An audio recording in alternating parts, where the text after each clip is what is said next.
Olá pessoal, estamos aqui na nossa aula número 10 e o tema da nossa aula de hoje é sobre contrato de trabalho e contrato por prazo determinado. Então, se você tem o meu Manual de Direito do Trabalho da Saraiva, 4ª edição, é só abrir lá no capítulo 2. Capítulo 2 é sobre formação do contrato de trabalho e acompanhar a nossa aula, tá? O tema contrato de trabalho e contrato a prazo determinado, ele começa lá no artigo 442 da CLT e ele vai até o artigo 456 da CLT.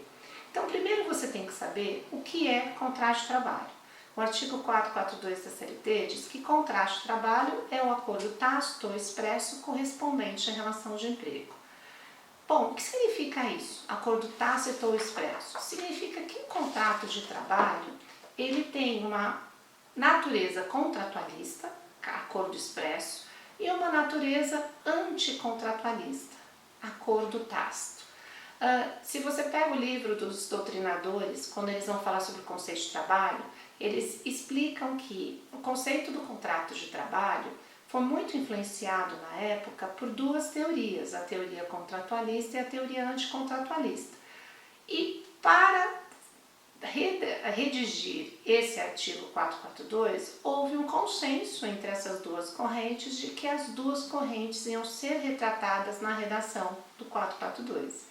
Então é como se elas tivessem feito um acordo, parassem de discutir, afinal o contrato de trabalho é solene, precisa ser um acordo expresso, ou ele também pode ser tácito, um acordo que não pressupõe um ajuste expresso.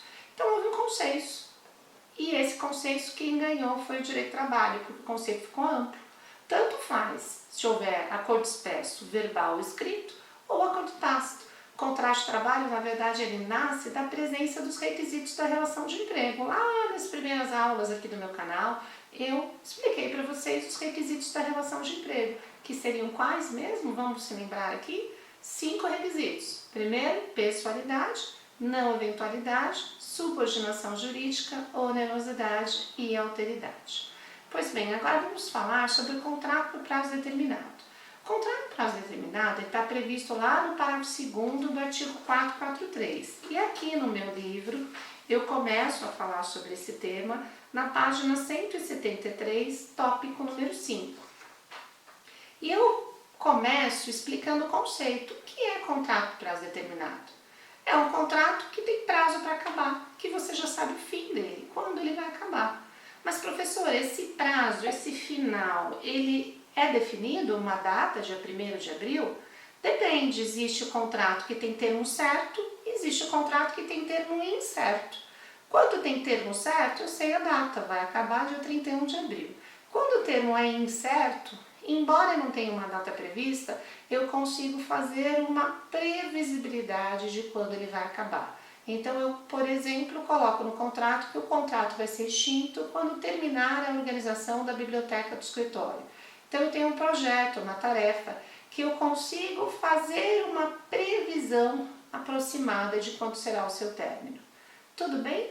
Bom, o contrato prazo determinado na CLT, ele é um contrato que só é permitido nas hipóteses legais autorizadas por lei. E lá no parágrafo 2º nós temos 3 hipóteses: contrato de experiência, serviço de natureza transitória ou empresa que tenha natureza transitória. Então vamos rapidamente estudar essas 3 hipóteses. Contrato de experiência. O contrato de experiência no direito brasileiro é um contrato por prazo determinado. Ou seja, o contrato de experiência não é um contrato típico à parte, especializado.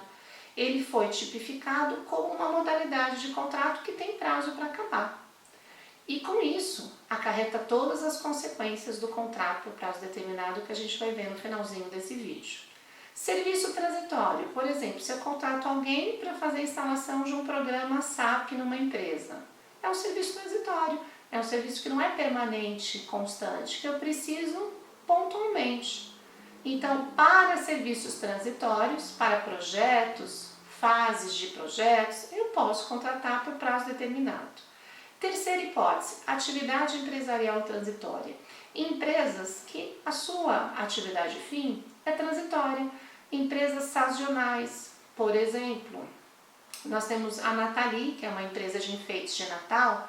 essa empresa não opera o ano inteiro, ela opera normalmente na época de Natal. Então, na época de Natal, essa empresa abre um mês antes, 2 meses depois, exatamente para atender essa demanda. E como é que ficam os trabalhadores nos outros meses do ano? Eles já sabem disso e são contratados por prazo determinado. Então, eles sabem que só vão trabalhar 3 ou 4 meses no ano. Então, essas são as 3 hipóteses legais de contrato por prazo determinado.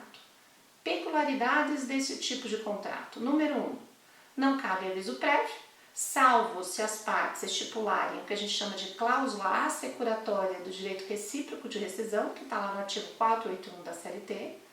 Número 2, se eu já sei a data prévia que o contrato vai ser terminado, então se eu já sei que vai terminar no dia 30 de abril, então não é devido ao aviso prévio. E que tipo de verbas rescisórias são devidas? As verbas rescisórias tradicionais, férias vencidas e 13º salário proporcional e férias proporcionais e saldo salarial. E como é que fica a multa do fundo de garantia? A multa do fundo de garantia não é devida porque eu não estou demitindo ninguém. O contrato ele já é um contrato por prazo determinado que tem data para acabar. Então, por isso que não cabe nem aviso prévio nem multa do FGTS.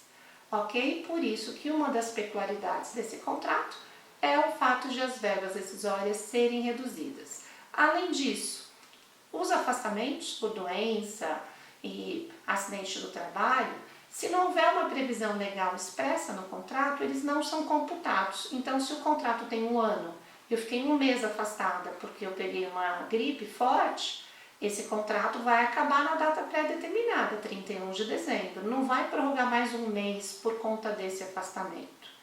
E anteriormente, nesse tipo de contrato, não era possível haver estabilidade provisória.